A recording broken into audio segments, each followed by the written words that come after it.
So another thing that I do is crystal balls. Read them. They're among the earlier divination types that I tried when I was younger. The very first was mirrors that I would scry into with my grandmother.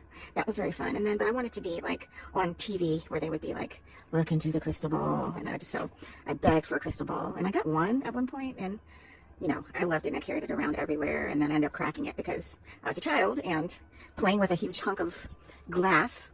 And I was so devastated, and I asked for another one, and they didn't give me one. And they said, like, you were just going to break it, and it was really expensive. Apparently, it was really expensive. I don't know how expensive it was. It wasn't easy to come by. It's not like we had Amazon then, and you could just order something up.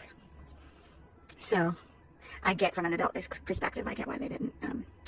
I get why they didn't want to rush to replace it. They waited for me to go on to something else, and I did. Anyway, and there's this scorch mark there that was formed when they were cutting this. I call it a dragon scorch mark. But anyway, but I'm actually just cleaning it. I'm not reading it from it right now. I just wanted to check it. It's been a while. Look at the facets to it. Let me see if I can bring this down so that you can see a little bit better. And anyway, but like any other cleaning ritual, I recite a little poem. This one I'll do Anne Sexton's The Truth the Dead Know. And take a look at it. It's called The Truth the Dead Know. She wrote it for her parents. Her parents died like within months of each other. Well, she was an adult, but they died like within 3 months of each other or something. And so she wrote this poem after the last funeral. I forget if it was her mom or her dad, but she wrote this poem. She's like, gone, I say, and walk from church, refusing the stiff procession to the grave, letting the dead ride alone in the hearse.